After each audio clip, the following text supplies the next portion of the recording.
Importance of demography, इसका relevance कहाँ पे और क्यों है।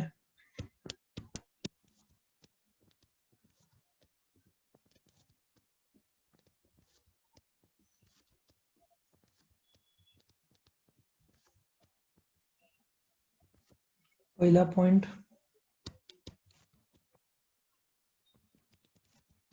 City planning. सबसे पहले जब ब्रिटिशर्स इंडिया में आए, उनके 3 मेन प्रोविंसेस थे इंडिया में, जिसको ब्रिटिश इंडिया, पूरा देश को इंडिया नाम नहीं रहा था, उसका नाम ब्रिटिश इंडिया कर दिया था क्योंकि ब्रिटिशर्स का कब्जा भारत में था। उसके पहले ईस्ट इंडिया कंपनी था, ईस्ट इंडिया कंपनी से ब्रिटिशर्स ने टेक ओवर कर लिया था। इफ यू चेक आउट, उनके 3 प्रोविंसेस थे। मुंबई, मेन प्रोविंसेस जो बोल सकते हैं ना, मुंबई, आई थिंक चेन्नई और कोलकाता। ये दोनों में तुमको अरेबियन सी मिल जाएगा, समुद्र किनारा, मतलब बोट आए डायरेक्टली इधर से हो गया, सामान आ गया। कोलकाता में भी जो हुगली रिवर है, हुगली रिवर, ठीक है ना। So if you check out, उनको ये हो गया मुंबई, ये हो गया चेन्नई, मतलब उनको पूरा इंडिया में कंट्रोल मिल जाता है। तो जब भी सिटी प्लानिंग, जो डेमोग्राफी का फायदा सिटी प्लानिंग से होता ही है। अब ये इंडिया का मैप है, जहां जहां रेनफॉल अच्छा है वहां वहां पॉपुलेशन ज्यादा है, जहां जहां रेनफॉल कम है वहां वहां पॉपुलेशन कम है, with the exception of Himalaya. Himalaya में देखा जाए तो बारिश थोड़ा सा कम रहता है, लेकिन पॉपुलेशन है वहां पे। सो जब एक सिटी प्लानिंग करते हैं तो तुमको क्या देखना पड़ेगा, उस एरिया का सबसे पहले तो पानी, बाकी सब ठीक है, पानी, नदी किनारे इसलिए अक्सर लोग बस जाते हैं। फूड का अवेलेबिलिटी है, क्या है, लैंड, जमीन, खेती बाड़ी के लिए कैसा है, लोगों का कंजम्पशन कैसा है। जैसे कि कोकन साइड तुम जाओगे, कोकन, वहां पे समुद्र किनारा है, बहुत सारे सुंदर सुंदर बीचेस है, वहां पे फिश नॉर्मली, और कोकोनट्स, हर सब्जी में कोकोनट तुमको मिलेगा, वो लोग डालते हैं खाने में। तो ऐसे एरिया का खान पान वैसा बन जाता है। तो उस एरिया का फिर फैमिली डेटा क्या है, मतलब सिटी प्लानिंग तुमको करना है तो मुझे डेमोग्राफी का डिटेल्स लगेगा कि भाई लोग कितने हैं, और नदी बाजू में है क्या नहीं है, जमीन कैसा है, उपजाऊ है कि नहीं, कौन से टाइप के फसल उगते हैं, लोगों का कंजम्पशन वेज है क्या नॉन वेज है ज़्यादा। जैसे इंडिया में सबसे ज़्यादा जैन तुमको महाराष्ट्र में ही मिलेंगे, तो वो लोग प्योर वेजिटेरियंस रहते हैं। सबसे ज़्यादा नॉन वेज खाने वाले लखनऊ में तुमको मिलेंगे, मुस्लिम सबसे ज़्यादा लखनऊ में मिलेंगे, और मुस्लिम लोग, मेजोरिटी लोग नॉन वेज खाते हैं, तो वहाँ पे नॉन वेज का रिक्वायरमेंट ज़्यादा होगा। फिर तुमको देखना पड़ेगा वहाँ का ट्रैवल, ट्रांसपोर्ट कैसा है, ठीक है ना, ये भी देखना पड़ेगा। ऑफिसेस, स्टेट, यदि स्टेट रहेगा तो हाई कोर्ट जरूरी हो जाता है, कोई भी स्टेट रहा तो हाई कोर्ट लगता है, नासिक है तो डिस्ट्रिक्ट कोर्ट लगेगा। अच्छा, फिर ग्रीन जोन रहेगा तो वहाँ पे परमिशन पॉसिबल नहीं है, जहाँ पे ग्रीन जोन है वहाँ पे कंस्ट्रक्शन नहीं कर सकते। अब तुम इसमें एक और एग्जांपल ले लो, मैं यहाँ पे ऊपर लिख रहा हूँ, एग्जांपल बेंगलोर का लो, बहुत बढ़िया सिटी लेकिन बहुत अनप्लान्ड, रोड छोटे, ट्रैफिक जैम का बहुत सारा प्रॉब्लम, बहुत बढ़िया बहुत रईस लोग भी रहते हैं क्योंकि सॉफ्टवेयर के इन्फोसिस वहाँ पे है, ठीक है ना। केम्पेगौड़ा एयरपोर्ट है वहाँ पे, केम्पेगौड़ा आई थिंक, हाँ। तो इतना बढ़िया सिटी लेकिन रास्ते छोटे और ट्रैफिक जैम का प्रॉब्लम, पानी का भी प्रॉब्लम उस एरिया में चेन्नई साइड देखने को मिल रहा है। लेक सूख रहे हैं वहाँ उस एरिया के, और बारिश बहुत कम होता है, क्लाइमेट पूरा साल रीजनेबल अच्छा रहता है। तो उस हिसाब से काफी डेवलपमेंट हो गया वहां पे। Let us go to the next point, that is resource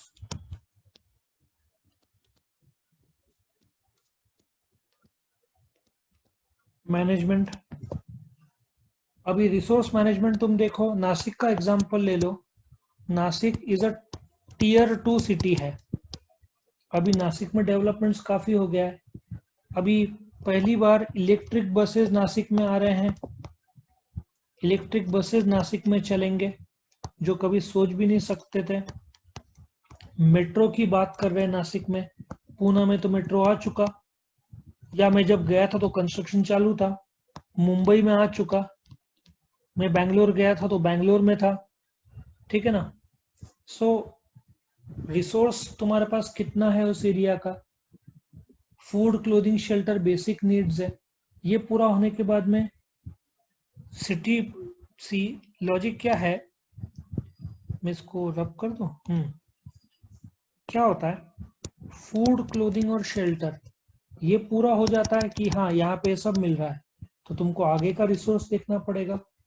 Nashik का जो डिस्ट्रिक्ट कलेक्टर है उसकी जवाबदारी है कि सिटी को डेवलप किया जाए।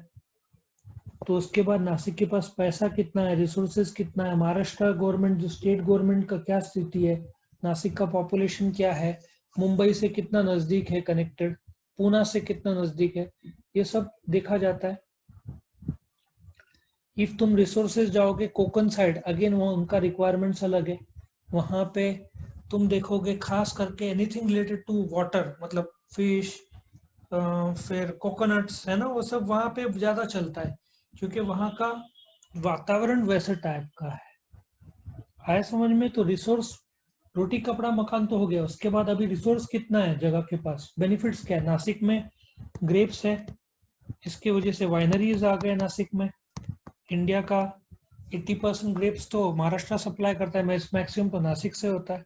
साउथ इंडिया में भी ग्रेप्स कुछ जगह पे है।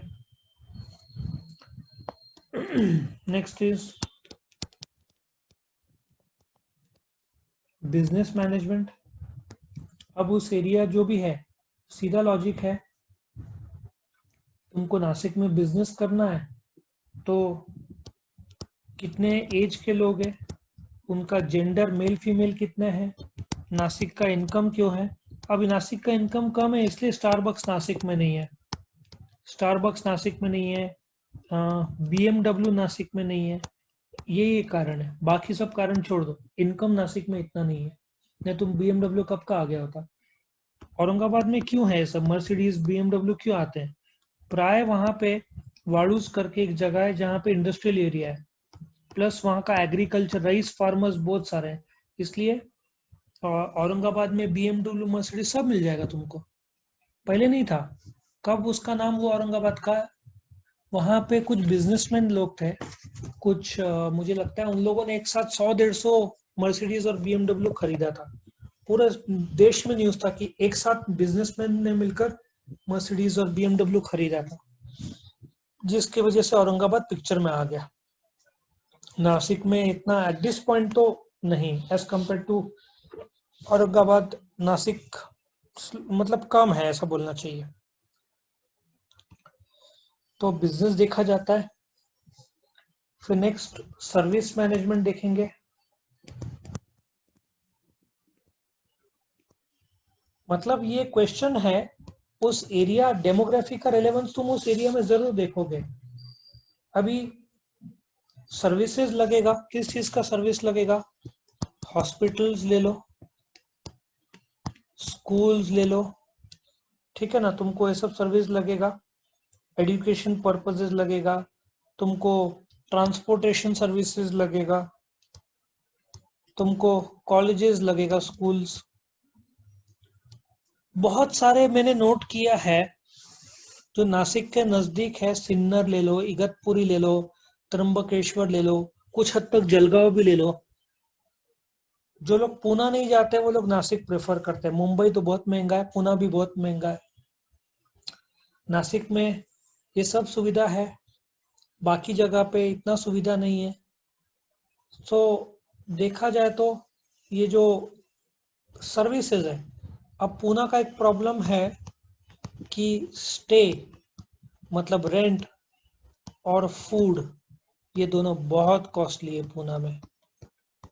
मतलब नासिक से लगभग डबल के रेट पे चलता है पूना, इसलिए नासिक का रेलेवेंस बढ़ गया है, क्योंकि जो लोग अफोर्ड नहीं कर सकते पूना, वो लोग नासिक में आते हैं। मुंबई तो सवाल ही नहीं उठता।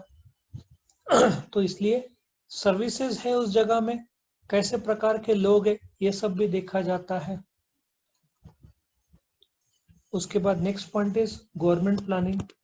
अगेन गवर्नमेंट प्लानिंग के बारे में तो मैंने ऑलरेडी सेंसस के बारे में बता दिया है। तुमको देश का जीडीपी मतलब देश का आउटपुट कितना है, मतलब इन शॉर्ट नेशनल इनकम कितना है देश का। वैसे तुम्हारे नॉलेज के लिए इंडिया का national income is 2 lakh crore, 2 lakh crore. और एक आदमी कमाता जो है उसको पर कैपिटा इनकम बोलते हैं। मतलब 2 लाख करोड़ डिवाइडेड बाय जो पॉपुलेशन है 120 लाख, 120 करोड़ जो है, उसको तुम डिवाइड करोगे तो एक आदमी भारत में करीबन 1.5 लाख रुपया कमाता है। ठीक है। तो ये जो गवर्नमेंट का प्लानिंग है उसमें एक सेंसस भी प्लानिंग होता है। सेंसस अगेन मैं वापस से रिपीट करता हूँ, इसके पिछले वाले वीडियो में पूरा डिटेल दिया है। हर 10 साल में होता है।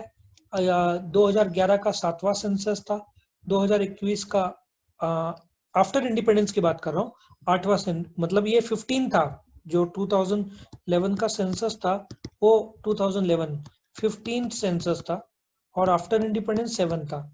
अभी अगले साल जो आएगा 2021 में वो 16th होगा इंडिया का, और आफ्टर इंडिपेंडेंस 8th होगा। ठीक है ना। सो सेंसस से पूरा पता चलता है कि कौन से स्टेट में कितने लोग रहते हैं, रिलीजन क्या है लोगों का, मेल फीमेल, पढ़ाई, बहुत सारी चीजें पता चलते हैं सेंसस डेटा से। तुम्हारे घर पे भी लोग आए होंगे या तो फिर आने वाले होंगे। ठीक है ना। फिर नेक्स्ट है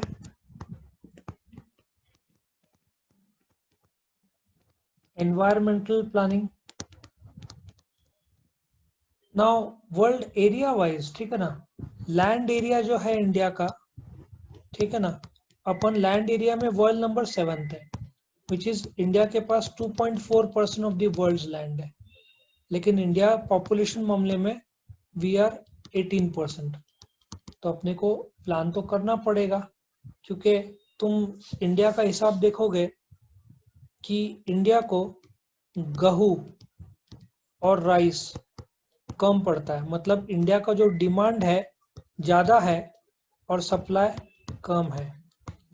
मेरे पास आई थिंक राइस का मेरे को डिटेल्स कुछ ख्याल में आ रहा है कि आई थिंक 1050 टन्स बोलो डिमांड है, और सप्लाई सिर्फ 830 आई थिंक है, 830 या इसके आसपास ही फिगर्स है। मतलब 200 टन शॉर्ट पड़ता है अपने को राइस का, और वो इंपोर्ट करना पड़ता है। गेहूं 50 टन शॉर्ट पड़ता है, ऐसे सोचो, ये इंपोर्ट करना पड़ता है साल में।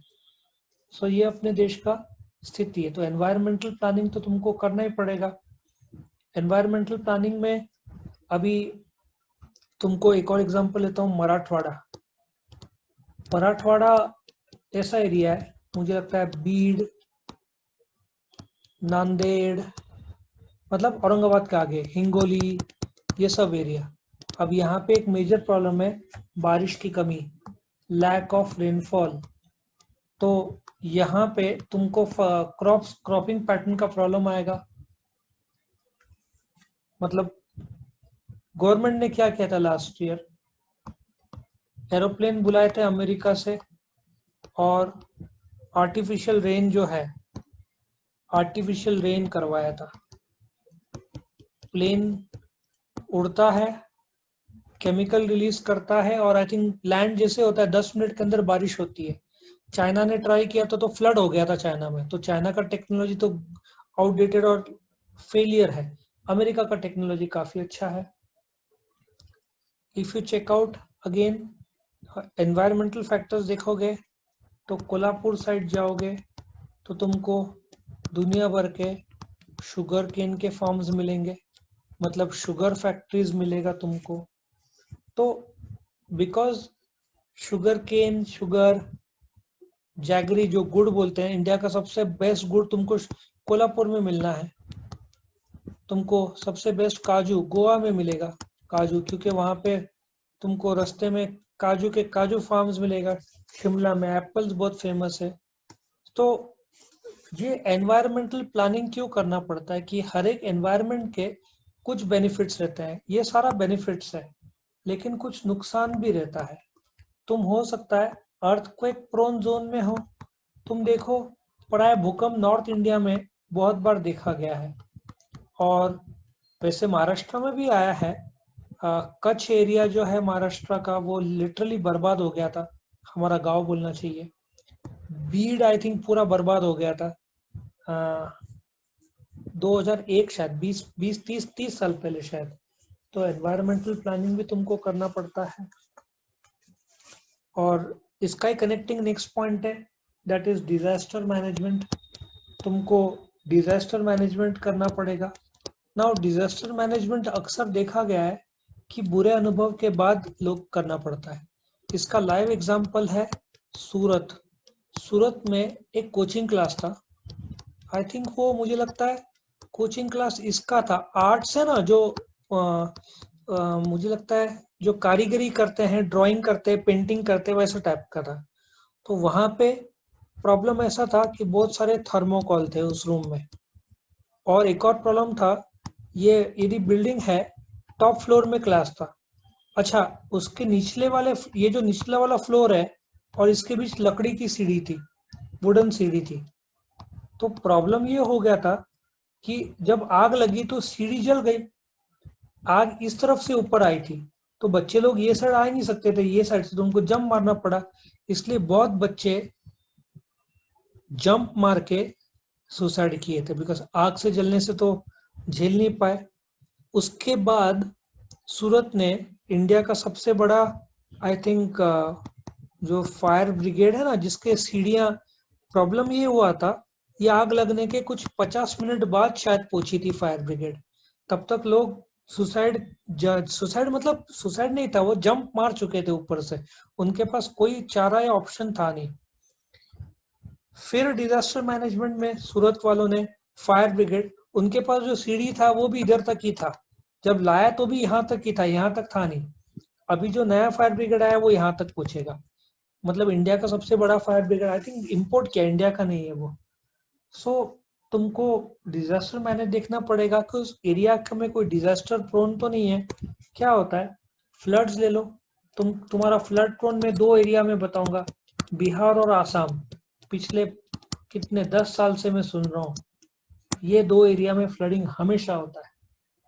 तुम, फायर तो शॉर्ट सर्किट में कहीं पे भी हो सकता है। इंदौर में बहुत बुरा फायर हुआ था, एक पंडाल में आग लगी थी, बहुत लोग झुलस के मर गए थे। फिर एक मॉल में आग लग गई थी। अब मॉल मॉल में आग लगी थी जो है, ठीक है, यहाँ पे जो एस्केप रूट से इन लोगों ने ताले लगाए हुए थे, इसलिए बहुत लोग मर गए थे। अब डिजास्टर मैनेजमेंट ने वापस से नए कायदे लाए हैं। कुछ एरिया राइट प्रोन है, कुछ जगह पे राइट्स हो जाते हैं, वो भी देखना पड़ता है। सो बोलने का तात्पर्य है कि डेमोग्राफी है, ये सब चीजों में ध्यान देता है। ये सब चीजों में डेमोग्राफी का नॉलेज जरूरी है।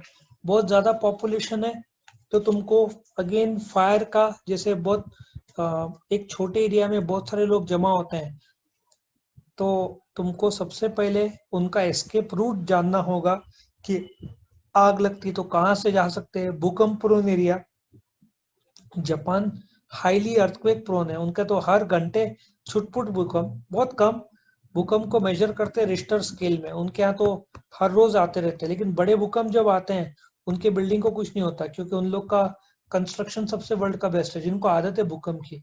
तो ये सब देखा जाता है डेमोग्राफी में। ओके, सो ये तुम्हारा वीडियो पसंद आया तो लाइक कीजिए, अपने फ्रेंड्स के साथ शेयर कीजिए, उनका भी फायदा हो, और चैनल को सब्सक्राइब कीजिए। Thank you.